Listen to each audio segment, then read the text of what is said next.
சேனலை சப்ஸ்கிரைப் பண்ணாதவங்க சப்ஸ்கிரைப் பண்ணுங்க. அப்படியே பக்கத்துல இருக்க பெல் ஐகானையும் பிரஸ் பண்ணுங்க. இந்த வீடியோ நம்ம என்ன பார்க்க போறோம் அப்படின்னா, கன்னியா ராசி அஷ்டம நட்சத்திரத்துல பிறந்தவங்களுக்கு 2025ஆம் ஆண்டு நவம்பர் மாத ராசி பலன்களை பத்தி நம்ம தெளிவா பார்க்க போறோம். இந்த நவம்பர் மாதம் எத்தகைய மாற்றங்களை கொடுக்க போது, யார் மூலமாக என்ன பலன்கள் கிடைக்கும் அப்படின்றத தெளிவா பார்க்கலாம் வாங்க.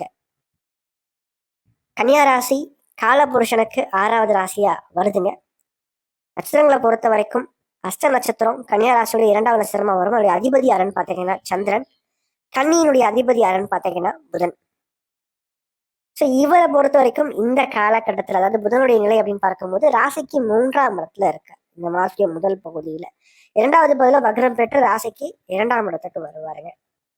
அதே மாதிரி குடும்பஸ்தானத்துல சூரியன் சுக்கரனுடைய ஆதிக்கங்கள், விரையாதிபதி குடும்பஸ்தானத்துல உட்காந்து நீசமா இருக்காரு. அப்போ இந்த காலகட்டத்தை பொறுத்த வரைக்கும் கடந்த சில காலங்களாவே பார்த்தீங்கன்னா 7ஆம் இடத்துல சனி பகவான் இருந்ததுனால கொஞ்சம் குடும்ப வாழ்க்கையில கொஞ்சம் விட்டு கொடுத்து போகணும்.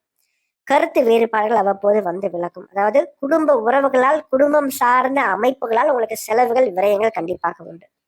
குடும்பத்துக்காக கொஞ்சம் அதிகமான செலவு செய்வீங்க அப்படின்னு சொல்லலாம்.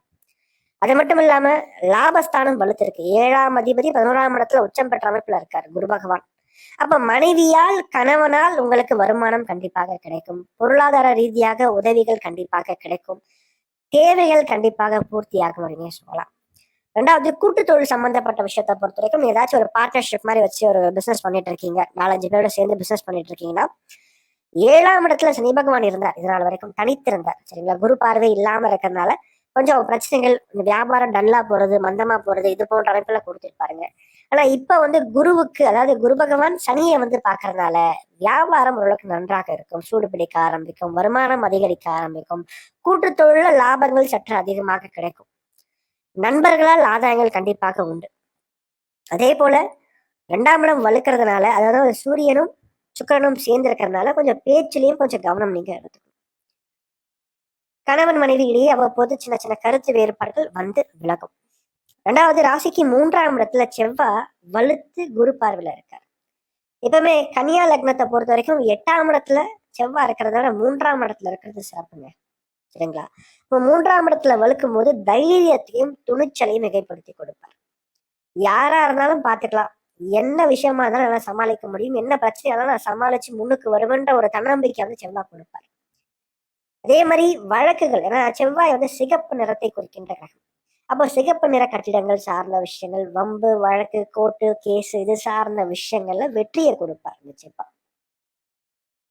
எந்த முயற்சி எடுத்தாலும் அந்த முயற்சியில உங்களுக்கு சாதகமான முடிவுகள் தற்போது கிடைக்கும். தைரியத்தையும் துணிச்சலையும் தன்னம்பிக்கையும் செவ்வாய் கொடுப்பாருங்க. அதே மாதிரி இந்த காலகட்டத்துல வேலை மாற்றம், இடமாற்றம் சார்ந்த விஷயங்களையும் ஏற்படுத்தி கொடுப்பார். ரொம்ப நாளா ஒரு கம்பெனில இருக்க சார், இன்னொரு ஒரு கம்பெனிக்கு ஒரு ஆப்பர்ச்சுனிட்டி வந்திருக்கு, வேலை மாறலாமா? தாராளமா மாறலாம். அதாவது இடமாற்றத்திற்கு ஒரு உகந்த ஒரு காலகட்டம். அதாவது ஒரு சின்ன இடமாற்றமாச்சும் கண்டிப்பா வாழ்க்கையில நடக்குங்க அவங்கள பொறுத்த வரைக்கும் இந்த நவம்பர் மாதத்துல. 2வது இந்த மாதத்துல 2வது பகுதியில பாத்தீங்கன்னா குரு பகவான் வக்ரம் பெற்று 3ஆம் இடத்தையும் 5ஆம் இடத்தையும் 7ஆம் இடத்தை தொடர்பு கொள்வார். அப்போ 5ஆம் இடத்தை குரு பார்த்துட்டாவே, 5ஆம் அதிபதியை குரு பார்த்துட்டாவே அதிர்ஷ்ட வாய்ப்புகள் தேடி வரும். கடினமா உடல் உழைப்பை போடுறதை விட, அதாவது ஹார்ட் ஒர்க்கை விட ஸ்மார்ட் ஒர்க் பண்றது சிறப்பு இந்த காலகட்டத்தில். சரிங்களா? அதே மாதிரி பூர்வீக சொத்துக்கள் சார்ந்த பிரச்சனைகள் கண்டிப்பாக ஒரு முடிவுக்கு வரும், அல்லது உங்களுக்கு சாதகமான ஒரு முடிவாச்சும் கிடைக்கும். 2வது 5ஆம் அதிபதி 5ஆம் இடத்தையும் குரு பகவான் தொடர்பு கொள்றதுனால திருமணமான பெண்களுக்கு, இன்னும் யாருக்கெல்லாம் குழந்தை பாக்கியம், புத்திர பிராப்தி சார்ந்த விஷயங்கள் கிடைக்காம இருக்கும், தற்போது கிடைக்கும். ஒரு ட்ரீட்மெண்ட் எடுக்கிற மாதிரி இருந்தால் தாராளமா ட்ரீட்மெண்ட் எடுங்க. கண்டிப்பா ஓரளவுக்கு உங்களுக்கு ஃபேவரான விஷயங்கள், பாசிட்டிவான விஷயங்கள் கிடைக்கும். அதே போல ராசிக்கு 6ஆம் இடம், ராசிக்கு 12ஆம் இடத்துல ராகு கேதுக்களோட தொடர்புகள் இருக்கிறதுனால 12ஆம் இடம், அதாவது 12ஆம் இடத்துல பொதுவாக கேது இருக்கும்போது என்னன்னா கொஞ்சம் தூக்கமின்மை சம்பந்தப்பட்ட பிரச்சனைகள், ஒரு மாதிரி எப்ப ஓடிக்கிட்டே இருக்கிறது அப்படின்ற ஒரு ஸ்ட்ரெஸ்ஸோடயே இருக்கிறது, இது போன்ற விஷயங்களை கொஞ்சம் உண்டு பண்ணி கொடுப்பாருங்க. 6ஆம் இடத்துல ராகு இருக்காருங்க. போதுமான அளவுக்கு மட்டும் கடன் வாங்குங்க, அளவுக்கு மீறி கடன் வாங்காதீங்க. சரிங்களா? ஏன்னா ராகு எதையுமே மிகைப்படுத்தி கொடுத்துக்கிட்டே போவார்.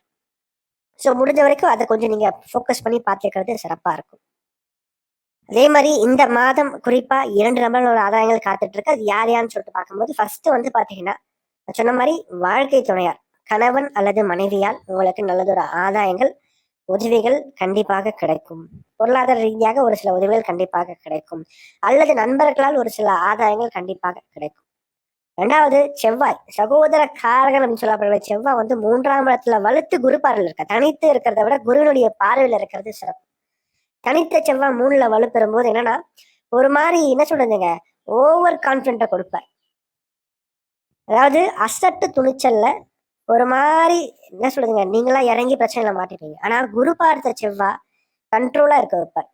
கண்ட்ரோல், அதாவது ஒரு அந்த ஒரு என்ன சொல்றதுங்க, கோவத்திலயும் பாத்தீங்கன்னா யார்கிட்ட கோவப்படணும் அவங்க தான் கோவப்படுவீங்க, எங்க கோவம்னா அங்கதான் கோவப்படுவீங்க.